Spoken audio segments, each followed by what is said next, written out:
Napansin niyo ba? Parada na ng parada sa malalaking mga kalsada, itong liyamado at liyamadista ng ating inang bayan. Mukha'y nakaimprenta sa higanting tarpaulina, pati nga sa truck ng basura, handang-handa na sila sa halalang bayan.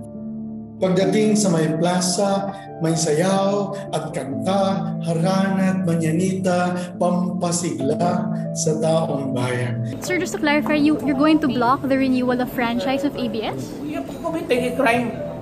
So you're gonna block their... Yes!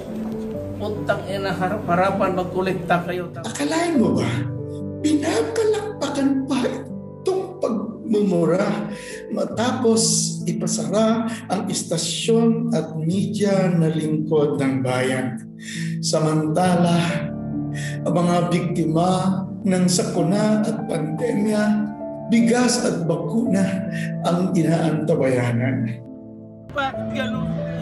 Pinakasan nila ng ganun-ganun na lang yung anak ko na wala silang ebidensya, anak.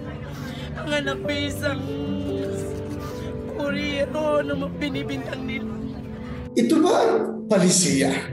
Sa ngalan ng giyera, laban daw sa droga at drogista, libo-libong pamilya ang walan ng ama, asawa at kuya. Ba't ganon? Pagyagit ng lipunan lagot, pagpuslit na bilyunan lusot. Binaril si Alvarez sa likuran noong Lunes sa Bacolod City nang di pa nakikilalang salarin.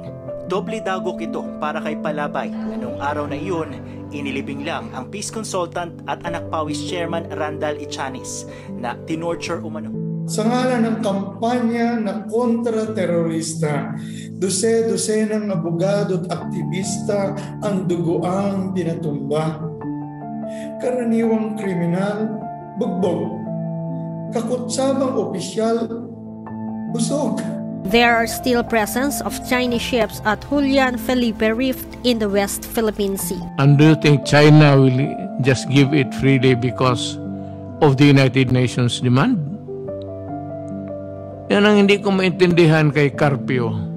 At sa ngalan ng diplomasya na chika-chika sa China, buka ka ang puwerta, saka na raw muna ang purit soberanya. Dukhang mangingisda, lugmok, sugapang banyaga, pasok. O poong may kapal, dinig mo ang daing ng mga ulilang bunso at panganay.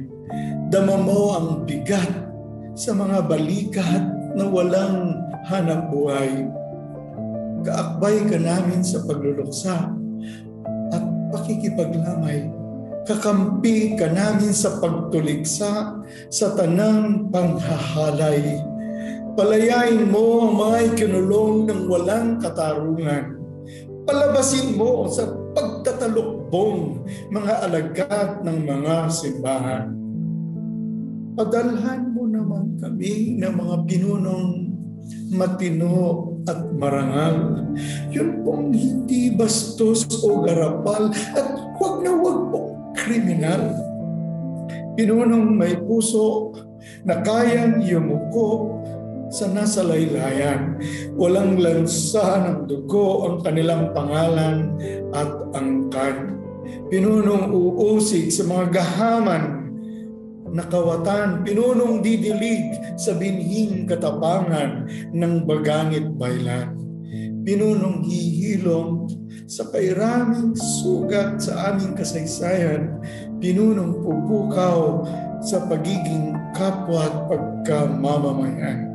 Pinunong may pagturing sa sari-saring lahi at kasarian.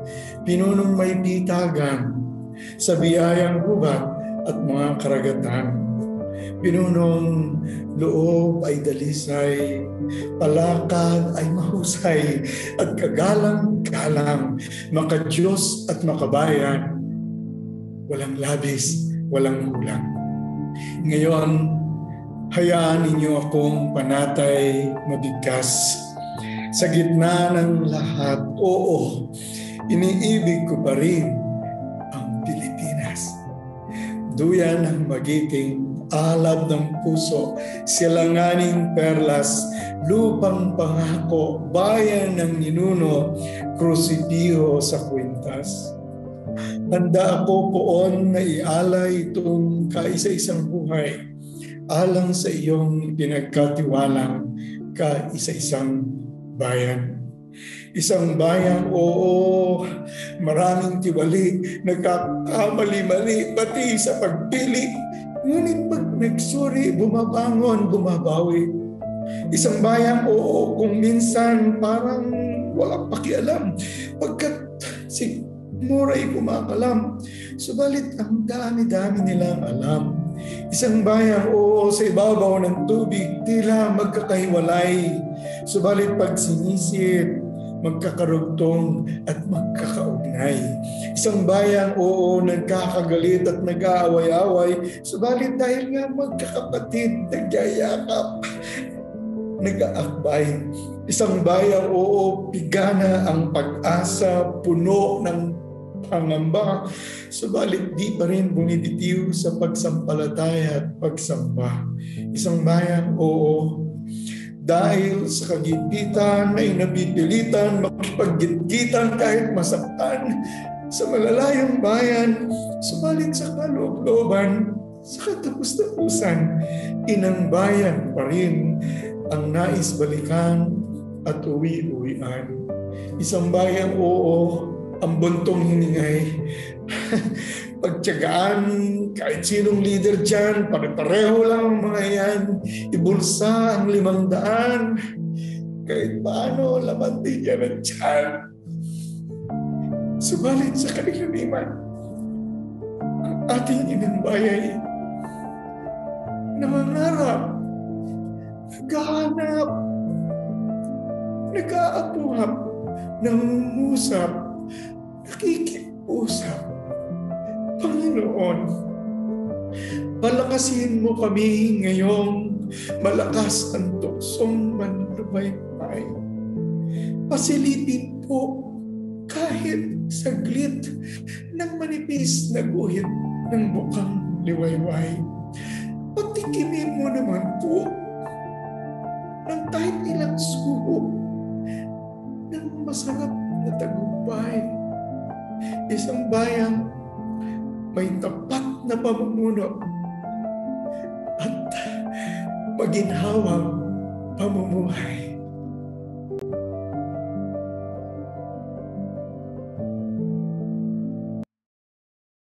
Yan, balik po tayo. Mainit na issue ating pag-usapan.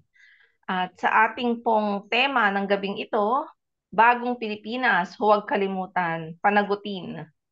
Hunyo 2022, kauupo pa lamang ni PBBM bilang Pangulo ng Bansa, nangako siya sa harap ng isang mataas na opisyales ng UN na gagarantihan niya at poprotektahan ang karapatang pantao ng mamamayang Pilipino at ngayong taon sa kanyang pagbisita sa Europa.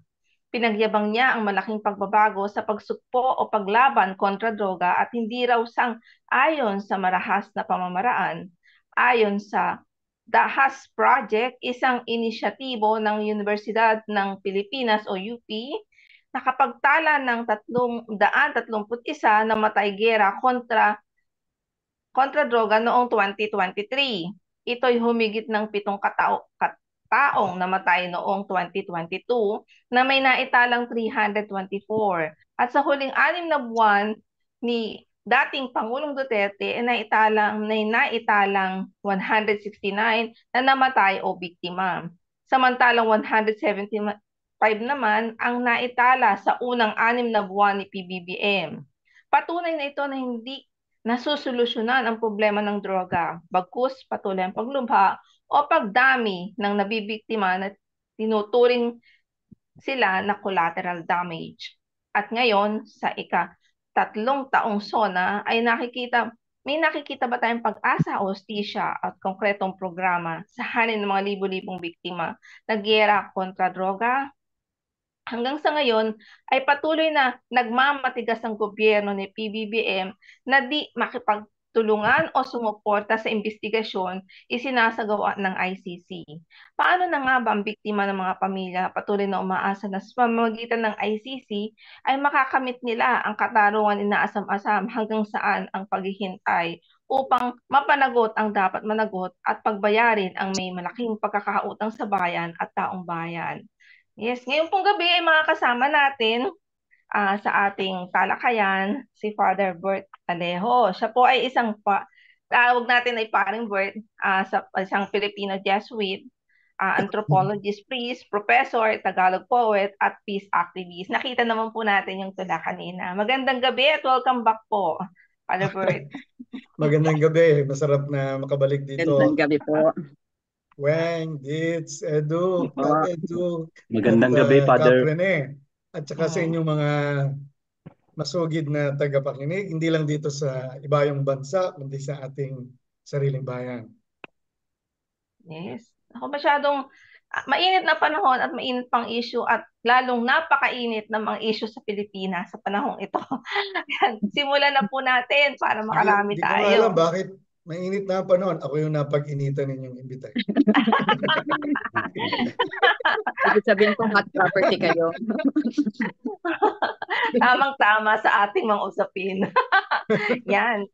Hindi pa ba kayo nagsawa kila Ronald Llamas dyan? Para medyo kakaiba ang arrive. Parang maling na tayo doon sa Fox First, ano? Yun. Since mainit nga po yung issue, may ganito simulan na natin yung tanong, no? Para kasi nakakabahala nga ba ang usapin ng pagsampa ng kaso sa ICC? Dahil tahimik po siya ngayon. Nakakabahala po bang tahimik ang kaso ng International Criminal Court na ating ipinasok sa UN? Alam mo, mahilig ako manood ng yung mga reels sa YouTube. Isa sa mga pinapanood ko kung paano hunting yung mga leon, yung mga ganyan, no? Alam mo, tahimik sila eh. Kasi bago umatake, tumatahimik yung mga naninila. Yun. Sa tingin ko, hindi tayo dapat mag-akala na walang nangyayari. Hindi lahat ng mga galaw na umaatake ay hayag. Katunayan, kapag alam mo yon, yung pag malapit ka nang dumating doon sa sasakmalin mo gano'n, siyempre tahimik eh. Baka mamaya, konting diferensya, konting kaluskos mo, baka ramdam, baka takas pa. So ganun ang nangyayari. At gusto ko sabihin, kampante akong sabihin na gumagalaw ang International Criminal Court. Totoo yun. Kaya may pag-asa at hindi tayo dapat na mag-isip na walang nangyayari. Gusto kong manawagan doon sa mga biktima na sa totoo lang, isa ng importante dito, hindi yung galaw lang ni PBBM, kundi ang galaw ng mga dating kriminal na sumaksi at umamin na bahagi sila ng malawakang pagpatay, sistematikong pagpapaslang. At kumbaga, tahimik na paraan, bumabawi sila. At nagiging kasangkapan sila ng paghahanap ng katarungan para sa mismong kanilang mga biktima at biktima ng kanilang ibang mga kasama. So, gusto kong sabihin yon na yung mga ibang killer, sabihin na natin, ibang mga miyembro ng Double Death Squads na natauhan, na umpog, naliwanagan, sila mismo ay inusig sila ng budi. At hindi lang ng budi, kundi ng mga espiritu ng mga pinatay nila. Hindi sa sinisisi sila, kundi sinasabi sa kanila na gawan ninyo ng paraan na magkaroon ng katarungan. At ang paraan na yon ay yung partisipasyon ng mga dating mamamatay tao na inutusan ni Pangulong Duterte at nung mayor pa siya na pumatay At itong mga dating killer ay gumagalaw sa tahimik na paraan para makahanap ng katarungan para sa mismong biktima nila. At sila mismo ang nagsasabi na handa kaming maparusahan dahil bahagi kami sa krimen at sa karumal-dumal na paglapastangan sa karapatang pantao. Ang gusto nila at gusto rin ng mga espiritu ng mga biktima nila, maging bahagi rin sila sa paghahanap ng katarungan. At kampanting-kampante ako na may gumagalaw. At gusto ko sabihin, ulitin ko ulit, medyo makulit, may gumagalaw kahit sa gobyerno, may gumagalaw sa mga international solidarity workers, may gumagalaw sa loob at labas ng bansa, at bahagi ng paggalaw, yung mga dating mga kriminal na bumaliktad na nagbagong loob. At katunayan, huling sasabihin, bahagi rin ng paggalaw yung mga espiritu ng mga biktima na bumubulong sa mga tao at sa mga institusyon na tulungan nyo, huwag nang maulit-uli ang ganitong mga pangyayari. Okay. Napakaganda ng sagot. Sige, Karen eh. Bali, gusto ko lang pong itanong, Father, kung doon ba sa usapin ng hustisya, sa usapin ng katarungan, kailan po papasok yung kapatawaran sa bahagi ni Duterte, kung siya man ang may gawa ng lahat ng ito? Siyempre, malaking issue yung pagpapatawad, no? Lalo na kung hindi humingi ng tawad. Tingin ko, mahalaga na may kaibahan ang paghanap ng katarungan at yung pagpapatawad, pero hindi rin sila hiwalay na hiwalay. Okay? So, masama bang maghanap ng katarungan? Malupit ka ba kapag naghanap ka ng katarungan? Hindi. Katunayan, merong encyclical si Pope Francis. Siguro nabalitaan niyo na yan, yung encyclical niya na Fratelli Tutti. Ito ay nagtuturo ng mga bagong pananaw sa politika. Tinatanggap nito na marumi ang politika, pero kailangan pa rin natin ng politika. Hindi pwedeng ekonomiya lang, hindi kultura lang, hindi lang paghanap buhay, kailangan pa rin ang tamang politika. At doon, gusto kong hugutin. Sinasabi ni Pope Francis na mahalaga at itinuro nga ni Jesus yung pagpapatawad sa mga kasalanan, sa mga nagawa sa yung kasalanan. Pero sinasabi rin niya na bahagi ng pagpapatawad ay ang paghanap ng katarungan. Paano yan? Kasi ganito yan eh. Halimbawa, sinaktan mo ako. Kaya siguro paghihirapan ko, kakayanin kong patawarin kita. Pero kung halimbawa, sinaktan mo yung anak ko, ganun ba kabilis yung papatawarin kita? Para bang kung ni-rape mo yung anak ko, sasabihin ko ba na okay lang? Di ba?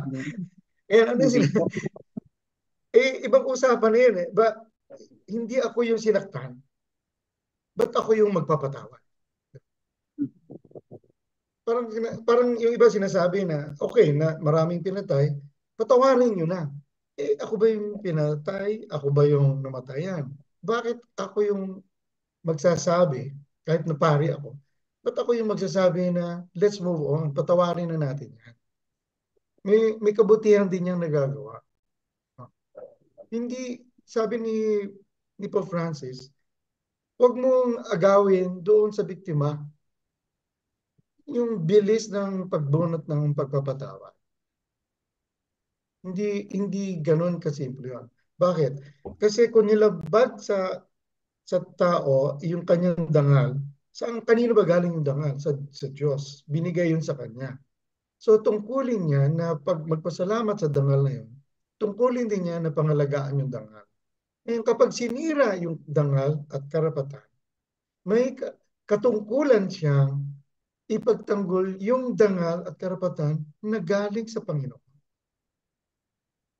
Katungkulan natin na ipagtanggol yung dangal na ipinagkatiwala, ibinibiyaya sa atin ng Panginoon. Yung mismong biktima, may katungkulan na protektahan yung dangal na ibinigay sa kanya ng Panginoon. Ngayon, sino ako ngayon para magsabing, hey, ikaw, sinaktan ka, sinalaula ka, pinatay ang anak mo, o nawawala, o ni-rape, patawarin mo na siya. O naman, sabi ni Pope Francis, sino ka para magsabi ng gano'n? Kaagad. Pwedeng, milagro, tibay ng loob na magpatawad, pero ikaw, na nakikiramay, huwag mong agawin sa biktima, huwag mo siyang pangunahan na magpatawad.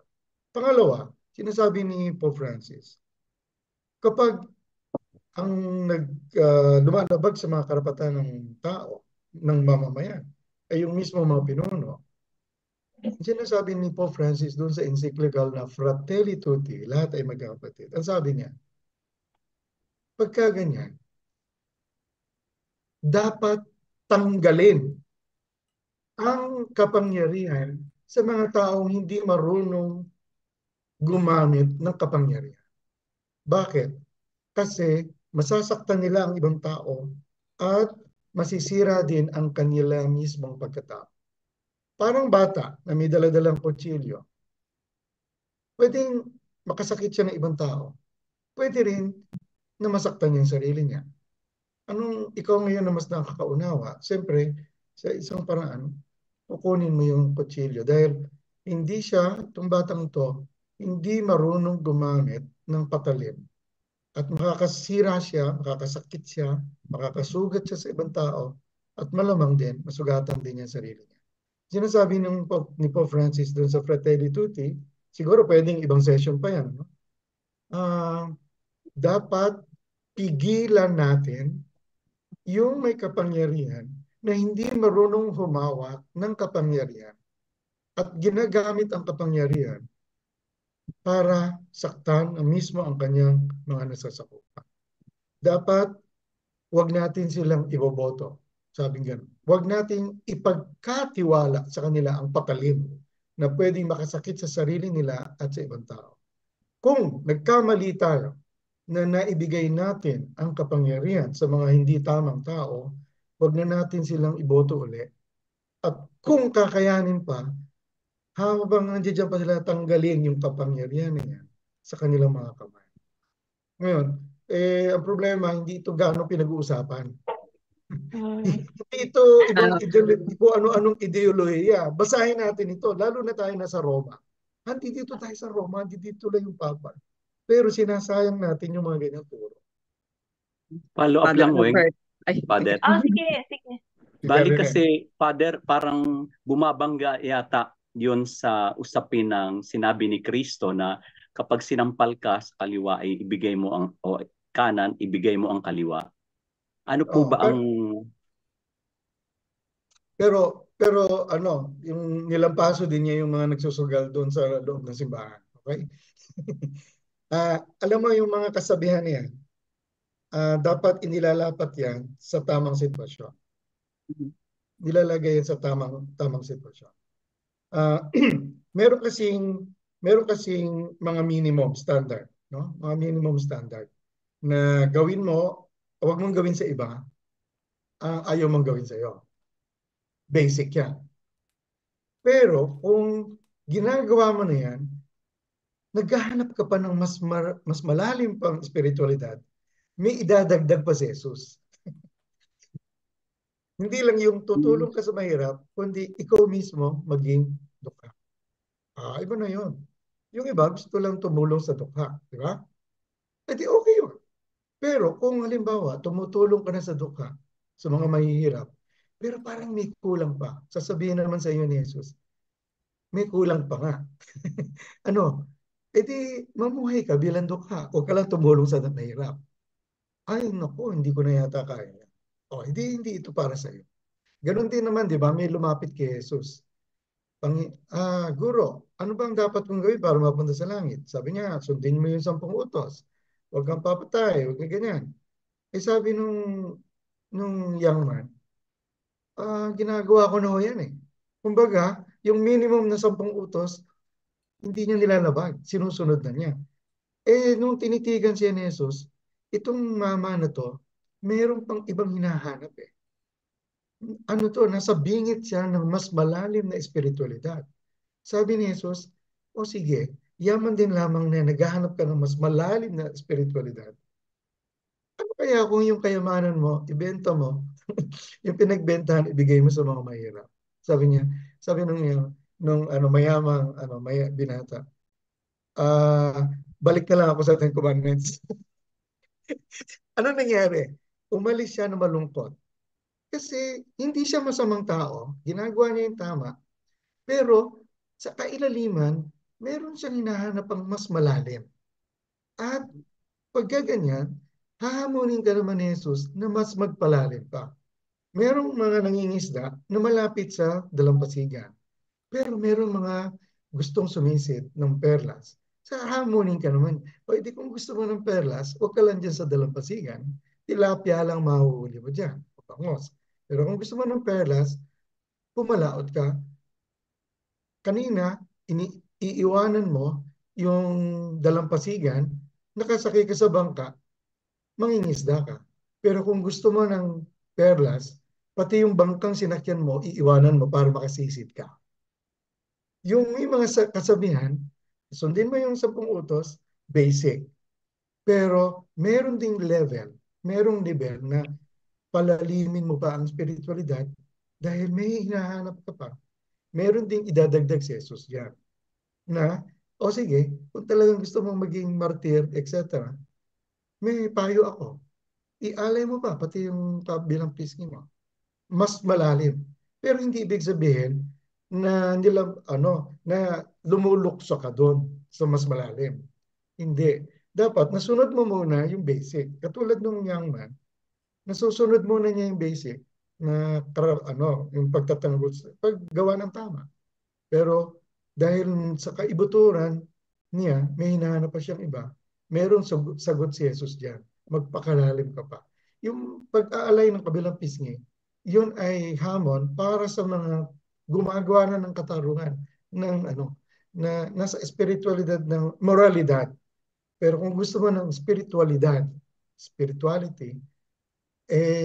pwede ka maging martyr. Katulad ng ginawa ni Jesus, may pagkakataon na pag sinusugod siya, may iskierda siya. Di ba? Tumataha siya. Pero may pagkakataon na hindi na siya nagtago. Hinarap na niya yung krus. Yun. So, mas malalim na spiritualidad. Father Albert. Naniniwala yes, po ba? Ikaw artist ka. Sige, ako muna. Father Doon. Albert, tulad po ng sa sitwasyon ng aming pamilya, alam ko pong darating ang araw na magkakaroon ng katarungan yung nangyari sa anak ko at sa iba pang desaparecidos. At darating ang araw na makapagpapatawad din kami. Pero I am very sure po na we could never forget. So mabalik po tayo dun sa ating pong pinag-usapan kanina tungkol sa ICC. Ano po ba yung positibong update na pwede nating maipaalam sa mga kababayan natin na lalo na sa mga naging kamag-anak ng mga biktima? May update po ba? Okay. Unang update siguro, kahit na ang sinasabi ni Marcos, ayoko kasing PBBM kasi ako ang acronym ko PB eh. Oo.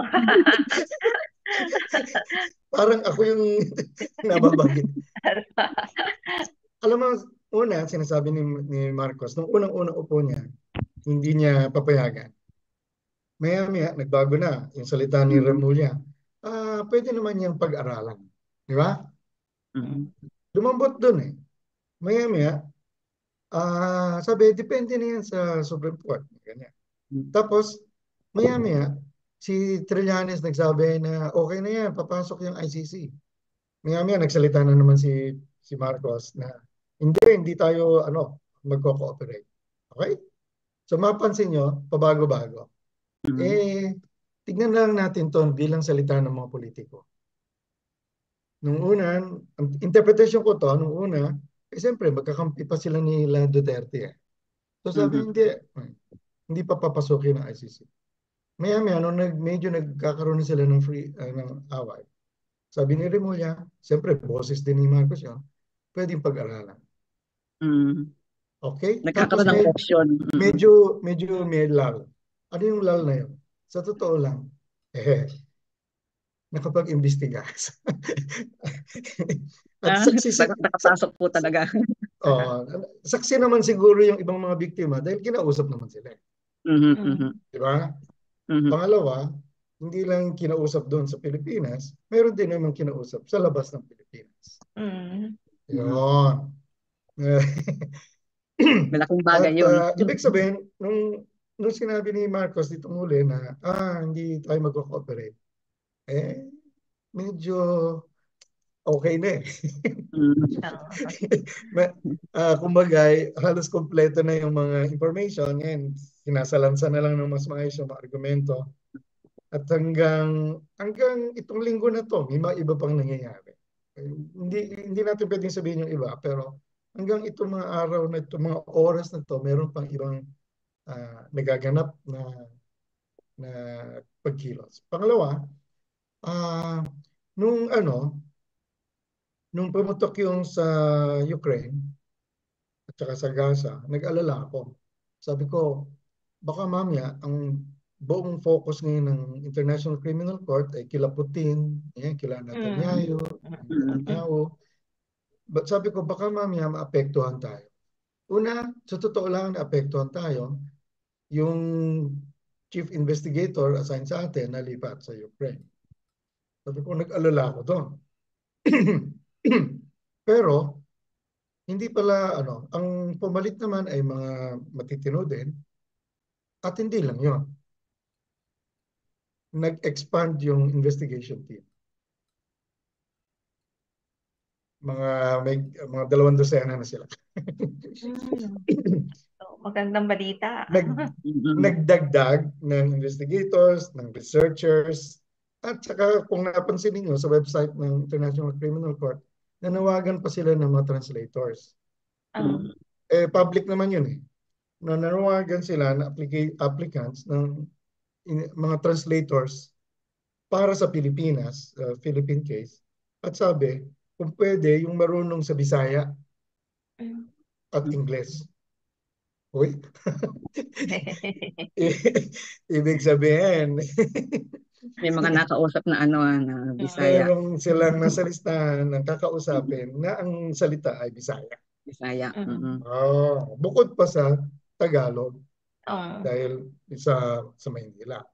Ang ibig sabihin niyan, natutupad yung nakasaad doon sa desisyon ng ICC na ang investigasyon ay hindi lang magsisimula noong naging presidente si Duterte, kundi magsisimula ang pagkalkal ng mga krimen magmula nung pumirma ang Pilipinas sa tinatawag na Rome Statute o yung International Criminal Court na nagsimula yan 1994 tapos pumirma ang Pilipinas Noong 2011 naging miyembro ang Pilipinas.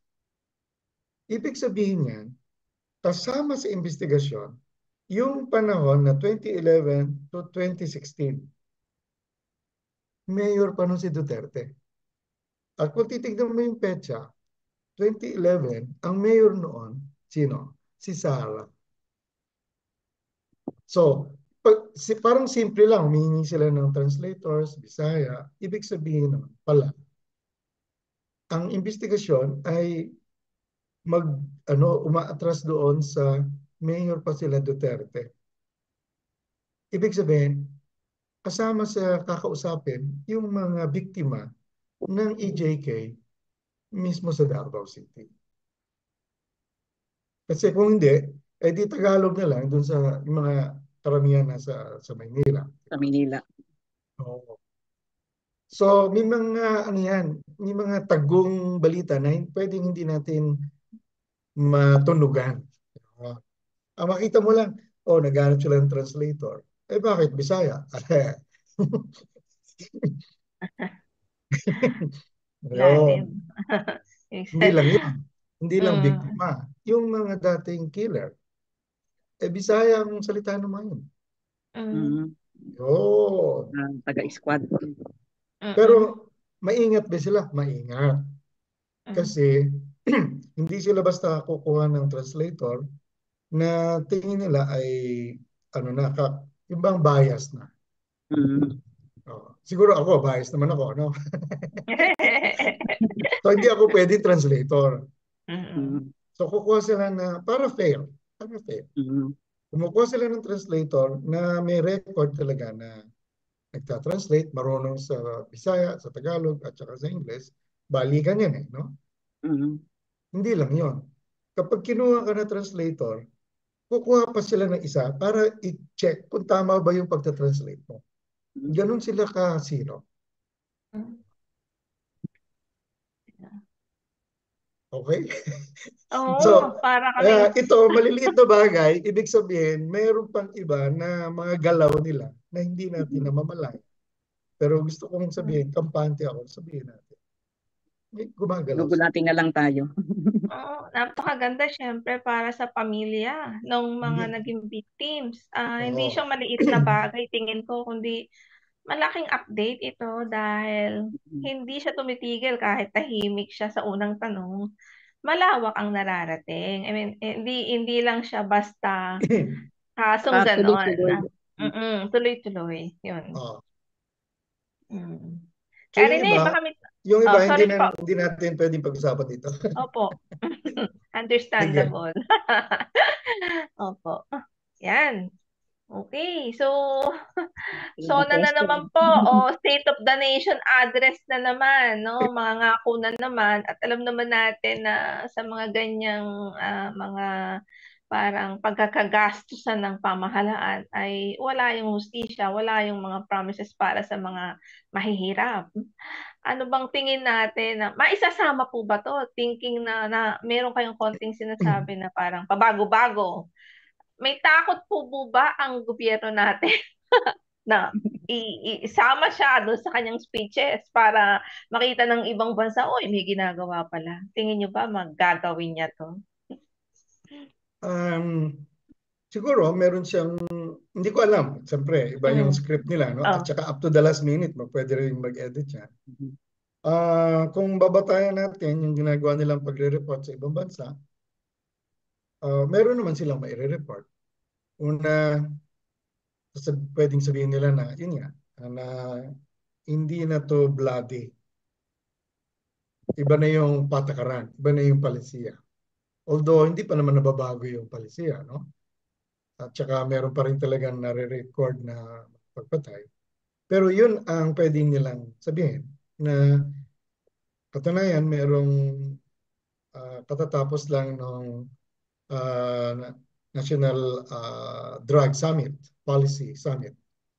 At yun nga, ang pinangangalandakan doon, may pagbabago na, meron tinatawag na paradigm shift. Meron pagbabago ng estilo at palisiya sa pagtingin sa droga o paggamit, yung mga gumagamit ng droga. Ang palisiya ngayon ay hindi punitive, hindi mapagparusa, kundi rehabilitative. So tinitignan nito hindi bilang krimen, kundi bilang health issue.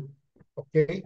So ang magiging focus, yan palagay ko, pwede niyang sabihin niya, na may pagbabago na ina-articulate yung palisiya, pangkalahatang palisiya. Ngayon, siyempre, hindi niya aminin na marami pa rin sa mga naiwang mga kapulisan, siguro, meron pa rin ganong pananaw katulad nung sa nakaraan. Tapos kung may gumagalaw na pera, siyempre, meron pa rin financial incentive. Pangalawa na pwede niyang idagdag ay sa trabaho ng Department of Justice, meron ng mga ilang libo na rin na napalaya. Katunayan, ito rin sana yung kung ako mag-a-advise. Meron sana akong agenda na sabihin na natin magbabago yung palisiya. Pero paano naman yung mga nahusgahan sa loob ng paradigma o paradigm na punitive, na pagparusa. So, ibig sabihin na natin bago na yung polisiya, bago yung patakaran, hindi na basta arrestuhin, kundi i-rehabilitate. Paano yung mga na-aresto na at nabilanggo na, bukod pa sa napatay? Ang mangyari niyan, magbabago ang polisiya, pero yung iba, nakakulong pa rin. Katunayan, personal ko itong alalahanin, issue. Meron ako pamangkin, wala pang 40 anyos, double life sentence. Wow. Ipimen. At tapos yung nangyari kay Laila de Lima, halos 7 taon na nakakulong. Buti siya, nakalaya na ngayon. Pero yung iba hindi pa. At walang abogadong mag-aasikaso. Walang international attention. O paano yun? Pwedeng sabihin na, ay, okay na pala, mas maganda na pala yung kaibang ganyan. Pero, yung mga na-sentensya, dapat doon i-review. Kung may nakikinig nga, sana pwede natin gawin itong advocacy. Na pwede bang gumawa tayo ng batas para ma-review yung mga dating sentensya na inilapat ng mga husgado nung panahon ni Duterte. Na panahon na yung mga judges natatakot, o sumusunod lang, ganyan. Ngayon, pwede ba yan? Oo, pwede yan. Kasi sa Malaysia, meron silang batas na mandatory death penalty for drug abusers. Alam mo, nabago nila yung batas na yun . At nung kasama doon sa mismong batas, yung automatic na review o kung pwede nga resentencing doon sa mga naunang na sentensyahan, lalo na ng death penalty. Pag-uwi ko ngayon sa Pilipinas, gusto ko makipag-usap kung paano ito itutulak. Paano ito itutulak. Isang advocacy ito. So sa pwedeng masabi ni Bongbong na sa totoo lang, isang trabaho ng DOJ, nakapagpalaya sila ng mga dating na aresto na wala pang sentensya, na palaya na yan. Hindi nilang sabihin niya. Bilang ebidensya na may pagbabago. Pero sa akin kasi ang sukatan dyan hindi lang yan, kundi yung panagutin mo, yung talagang utak at mastermind ng pagpatay at ng polisiya na punitive na pagparusa panahon ni Duterte. Kapag hindi yan magagawa ni Bongbong, kulang talaga yan. Yun, sa akin, yun ang sukatan. Magpapasalamat ako kung yung iba napapalaya, pero hindi pa talaga yun ang sukatan. May tanong lang ako kay Father. Sa usapin po ng katarungan at pagiging makatwiran, sa isang bansang katulad ng Pilipinas na naghihikahos, makatwiran po ba ang paggastos ng ilang milyon para sa SONA? Well, ano na yan? Kumbaga kasama na yan sa budget. Parang family reunion, mga ganun. Pero sana, wag naman yung pagarbuhan ng mga damit. Importanteng may SONA. Kumbaga, normal yan. Kumbaga, pagkatapos ng school year, talagang nagre-report yung presidente ng universidad. Pero, hindi kailangan buhusan niya ng napakalaking gastos. Tapos, nakabalandra pa sa telebisyon kung ano yung mga damit na parang fashion show. Sana, wag naman nilang abusuin yan. Medyo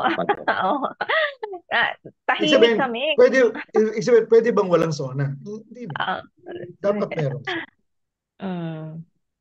Okay. Medyo pinipil ko yung mga sinasagot nyo at medyo malalalim. Kasing lalim ng mga inyong kwento. Hindi ako natatouch ako. Father, abali, ano po ang kabuluhan ng isang SONA o kung talagang kailangang may SONA kung puro naman kasinungalingan ang laman ng SONA? Yun ang problema. Normal na merong SONA Pero dapat, hindi naman tayo nagpapaloko dyan. At saka, yung magkakaroon ng direktor para Scripted pa. maniobrahin pati yung galaw ng camera. Magagandang angulo lang ipakikita. So, tingin ko, normal yun na merong, kumbaga, office report, summary report, normal yan. Pero, kung dapat yung ibang mga tao, lalo na yung mga opisyal, kung talagang nakita nila na hindi maganda, pwede naman sila mag-boycott o merong ibang grupo na magpalabas ng totoong SONA. Katunayan, may mga grupo ng mga katutubo, indigenous people, merong SONA, yung totoong nangyayari sa mga katutubo. Pwedeng gano'n. Okay. Medyo lumalawak po. Pero since isa dun sa concern pa namin ay malapit na naman ang election next year. And alam namin na nakasama namin kayo for the past years. Kaya ako nakakakamping ngayon. Hindi ako nakapag-pink. Malapit. Malapit na naman ang election.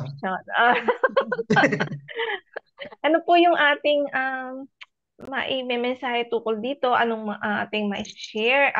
May ginagawa na po ba tayo bilang isa sa naging gabay namin noon na nandyan kayo for the election presidential nung dati?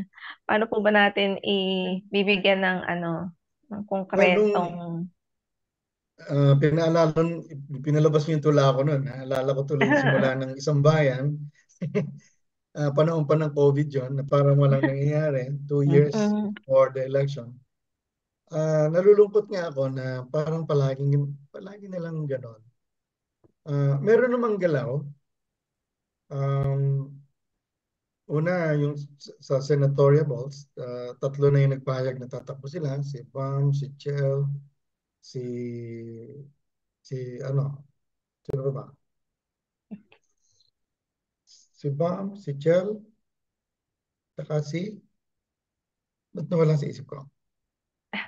Chel Jokno, no? Chel Jokno, si Bam Aquino. At saka si Kiko Pangilinan, tatakbo sila. Siyempre, sasabihin mo, yun lang. Siguro, inaasahan natin, sana si Trillanes, pero tatakbo siyang mayor sa Caloocan. Si Laila de Lima, siyempre kalalabas lang niya. Ang unang concern niya itong mga nakaraang taon, yung talagang absolute acquittal na. Dumating na yun, so pinaplano na rin yung mga susunod niyang mga galaw. Kasama na dyan ang pangingibang pag-ikot sa ibang bansa na sana makarating din siya dito. Ngayon, isa sa mga hinihimok natin na sana, hindi lang sana, dapat tumakbo rin siya uli. Dahil inagaw sa kanya ni Duterte yung pagkakataon na isabuhay yung mandato na nakuha niya nung nanalo siya sa election bilang senador. Inagaw yun sa kanya, dapat bumalik siya. Kasi kung hindi siya babalik, tagumpay si Duterte. Dahil nung nahalal siya bilang senador, kinulong siya, di napatahimik. Tapos ngayon nakawala siya, hindi siya katatakbo, di talagang napatahimik na siya. So inaasahan natin na tatakbo rin si Laila. Pantagdag yun. Ngayon, pag uwi ko, kausap siguro, baka si Benji Magalong, si Luke Espiritu noon, nagtatext siya. Nag-iisip din yan tumakbo. Di natin alam dahil sa hanay ng mga manggagawa, baka bumalik si Sani Matula. Sana. Si Ronald Llamas, inuudya ka ng tumakbo. Tingin ko, dapat magbuo talaga ng buong slate, hindi yung 8 diretso. Tsaka dapat yung pangampanya, hindi yung acronym na 8 diretso. Pagdating sa balota, wala namang 8 diretso dyan. Wala namang kandidato na 8, wala namang kandidato na... Dapat buuin talaga yung mga pangalan. Ano po ang posibilidad, Father? Sinasabi ko dapat. Pero pero wala pa tayo doon sa dapat. Nalulungkot ako kasi October 1, filing of candidacy na eh. At Bakit? napaka-crucial nito kasi paghahanda ito sa susunod na presidential election. Oo, importante ito. Baka si Guanzon, si Rowena Guanzon, baka tumakbo rin yan. Ngayon, may mga tahimik. Si CJ Sereno, si Grace po. Walang. Sana, kung hindi man sila tatakbo, tumulong sila. Si Lenny, alanganin eh. So siguro, pabayaan na lang natin sa ganon. Kung talagang ayaw niya, mahirap pilitin. Pero ako, panawagan ko, dahil marami pa naman siyang tagasunod, tumulong siya sa pagbubuo ng team. Tingin ko may ginagawa naman yung inside government, sila Butsabat, maganyan. Pero sana kahit na hindi nila i-anunsyo yung official na pagtakbo, sana gumagalaw. At sana nga, huwag nilang kalimutan yung mga Pilipino sa abroad. Kasi kung minsan mali ang counting eh. Parang, hindi ba? Para sabihin, kukunti lang naman yun. Yung iba dyan, hindi pa nga botante, hindi pa nagpaparehistro. Mali yun. Mali yun. Maling. Father? In general, siguro parang summary, one sentence. Tingin ko sa opposition, they are willing to serve, but they are not fighting to win. Okay. Bali, Father. Para bang, we are here to serve you, pero kung ayaw nyo, hindi wag. Paano po kung pwede magtanong? Go, Karine, sige, go! Kasi paano po, dahil sa karanasan, nakita naman natin kung papaano ninakaw ang eleksyon last year, nung nakaraan, presidential election. Ngayon, paano po ang gagawin ng grupo natin o ng grupo ninyo, Father, kung halimbawang maulit ang magic election? Well, talagang struggle yan. Ang mahirap kasi, kulang tayo ng mga political parties na talagang full-time sa politics. Kasi sa atin, ang politics sa opposition, parang optional. Na maraming dapat gawin, katulad ng pagbabantay dyan sa COMELEC, sa Smartmatic, ganyan. Kulang eh. Kulang tayo kasi nga, bawat isa, kumakayod, nagsariling kayod. Katunayan, tingin ko, may ginawang pandaraya sa pamamagitan ng mga machines, ng mga makina. Meron talaga. Pero kung walang daya ba doon sa makina, wala na bang ibang klaseng daya? Tingin ko maraming klaseng daya. Yung unang-una na yung mga fake news, daya na yan. Kahit na wala pang Smartmatic o Smart Magic, yung pagbibili ng boto, daya na yan. Yung mga pagkakalat ng fake news, daya pa rin yan. Maraming klaseng daya. At iyan ang dapat na inaasikaso natin. Nalulungkot lang ako kasi yung mga pagkikipaglaban nila General Rio, parang mismong yung mga NAMFREL, parang pinabayaan siya. Yung grupo ng LP, pinabayaan siya. Yung grupo, no? Sumali ako sa GTAN. Nakakalungkot Nakakalungkot na nag-move on kaagad yung opposition. Nag-move on kaagad. Diba? Dapat hindi, dahil tuloy pa yung research eh. Pero, naniniwala ba ako na purely machine cheating lang yun? Hindi. Matagal na yung cheating. Matagal na yung katunayan, tingin ko, kung halimbawa, bibilangin natin yung yung boto sa balota, panalo pa rin si Bongbong. Bakit? Mas maaga siya nagtrabaho eh. Mas marami siyang pera na binuo sa pandaraya. Ang opposition, late na eh. Katunayan, hirap na hirap kami noon sa isang bayan. Alam mo, nagsimula yung isang bayan 2 years before the election. Pero kailan nagdesisyon yung ibang mga kandidato dyan? September 29. October 1, filing of candidacy na. national election to, kailangan mo ng mga pagkakampi mo mga mayor, governor. Pero pagka late na late ka nang magdesisyon, yung mga kakampi sana sa yung barangay kapitan, wala na, nasa kabila na. So, in other words, tingin ko, totoo ang ginawang pandaraya sa machine. Pero pangpaniguro yon, pampataas ng score, pampaniguro. Dahil biglang gumanda yung campaign ng Pink. Pero mas una pa doon yung iba't ibang uri ng pandaraya. Pagbili ng boto, ng kaisipan, pandaraya sa mga fake news. Yun na yun eh. Nauna yun. Mas una yun kaysa smart magic. Yeah. So, yung gusto kong idagdag dito, pag wala ka kasing kandidato, ang hirap mangampanya. Ngayon, kapag huling-huli na nagdidesisyon ang mga kakandidato, yung mga taong gusto nang tumulong, bitin. Di ba? Sana nga, usapin dito ng leader, mga leader, mga kakandidato. So, manawagan tayo. Kung may mga kilala tayong mga pwedeng tumakbo, kilitiin natin, kalabitin natin, tapikin natin, dagukan natin sa dibdib, suportahan, itulak, hilangin, na sige na, alang-alang sa bayan. Tapos, suportahan talaga natin. Ngayon, ano pa yung iba natin magagawa? Dito sa Roma, konti tayong pagsisikap, pero nakita nyo naman, ang hirap talaga. Pero huwag tayong susuko. Huwag tayong susuko. Okay. Napakaganda po.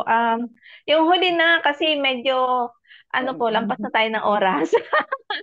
At Kaya nga napakaganda ng talakayan. Sa huli na lang po mensahe, baka po pwedeng yung ilang taon yung inilagi sa amin at hanggang ngayon nandito pa kayo. Tingin nyo ba kaya ng mga OFW dito sa buong Italia at sa iba pang parte ng Europa na isusog talaga yung laban ng mga through the election pa at natimo ba sa kaisipan nila na talagang hindi pantay o may daya talaga nung last election. At the same time, isama ko na rin po yung makakakita ba tayo ng hustisya through do sa shinare nyo ng mga una na maraming update dito sa mga biktima na nag-file ng kaso tungkol sa ICC. So para mabigyan natin sila ng hope at mabigyan din natin ng magandang kulay yung mga OFW sa pagtigil nyo sa amin. Maganda po yung mabigyan ng mensahe dito sa at least Well, sa mga tingin ko, magkakambal kasi yung pag-asa at pananagutan. So, dapat wag natin isuko yung pag-asa, pero ang talagang umaasa, nakikibaka, kumikilos. Ngayon, hindi naman ibig sabihin kumikilos ka, mananalo ka. Di ba? Pero ganun talaga yun eh. At siguro ang katapos-tapusan yan, kung halimbawa hindi pa nagaganap yung mga pangarap nating kaginawahan at tagumpay, kaya mo bang sabihin na, Panginoon, ginawa ko lahat yung kaya?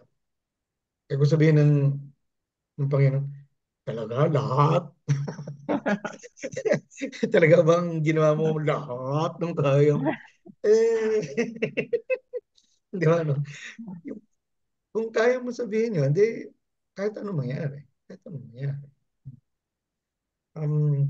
Ngayon, tingin ko, merong, ako, nakita ko may pag-asa. Hindi mo akalain na hindi mo akalain na magtatago ngayon si Kibuloy. Dati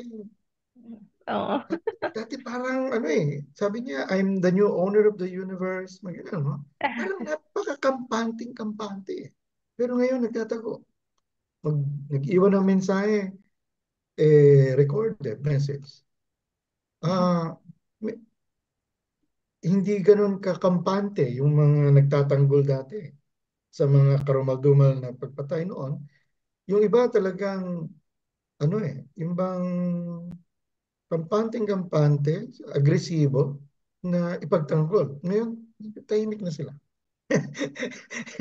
Di ba? So, ngayon na merong crack, ngayon na merong lamat ang political elite structure, samantalahin din natin yan. Na sumingit tayo doon sa mga lamat na yan. Itulak ng konti-konti yung lamat na yan, palawakin yung gawak hanggang sa magkasya ang mga tinig na maliliit at marinig tayo. May mga bagong muka na lumilitaw dyan, katulad nila Benji Magalo, mga ganun. Susuriin pa rin natin. Baka pwede. Suportahan natin kung kailangan. Si Lucas Espiritu, tingnan natin. Kung sino man dyan. Si Ronald Llamas, pakinggan pa natin. Tingnan natin. Baka si Christian Esguerra, katakboy na rin natin. At suportahan natin. Sana lahat ng makasabay natin sa bus o sa treno, kalabitin na rin natin. Malay mo, meron pala dyan, naghihintay lang na makalabit. Okay. Oo, napakaganda po. Yung isa pa, Weng, yung sa ating tema.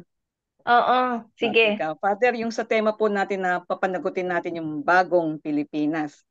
Wag nating kalilimutan na yung mga nagawa nilang kasalanan. Ano po yung chance na makakamit na natin yung inaasam na hustisya? Well, yung hustisya, medyo matagal-tagal pa.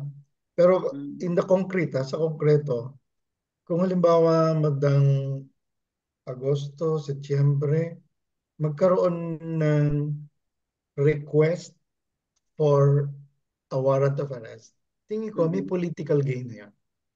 Di ba? So yung hustisya, halimbawa, maipakulong yung mga criminal na yan, ng mga leader, medyo matagal pa yon. Pero tingin ko, may political gains na kung halimbawa magkaroon ng warrant of arrest. Kasi ang mangyari niyan, magiging defensive sila. Pangalawa, yung mga kaalyado, isa-isa na silang maglalayuan, di ba? Kakalas na. Kakalas. Kasi madadamay sila dyan. Oo. Kapag kumakalas, di sana, matuto rin yung, huwag na lang sila iboto. Kung pwede nga, huwag na lang silang kumandidato. Kung magtago sila, di magtago sila. O, di ba? At least, minus points na yun. Tagkumpay na rin yun. Yung mismong mapakulong, medyo mas matagal pa yan. Pero tingin ko, maging matuwa na tayo, magdiwang tayo kung makarinig na tayo sa mga susunod na buwan. Marinig natin yung warrant of arrest. Meron naman siguro. Okay. Maraming salamat, Father Bert. Napakaganda ng talakayan. Sobra-sobra tayo sa oras. Talaga isang oras. Ewan ko kung papasa na ba sa inyo yun. Napakamalaman na. Napakaganda ng talakayan. At syempre, bitin. Bitin din sa mga nakakapakinig, no? Nakakapanood sa atin ngayong araw. Syempre, hindi dito natatapos, kundi makasama ulit namin kayo sa mga susunod. Maraming salamat. Syempre, nandito po naman kayo at nakasama namin kayo. Sana magkaroon tayo ng mga malalalim na discussion with you. Yan. Sana. So, yan. Okay, maraming salamat din from the tech. Ayan. So, maraming salamat po. Sana sa mga susunod makasama pa namin kayo. Salamat. Sama-sama tayo. Tulong-tulong tayo. Saludo. Salamat po. Yan. So, narinig natin si Father Albert. So, napakaganda ng ating talakayan, di ba, ng araw na to. Siyempre, hindi nawawala marami pang kulang tayo na itanong, pero sa mga susunod, babalikan natin. At mabigiging bisita ulit natin si Father Bert. Yan.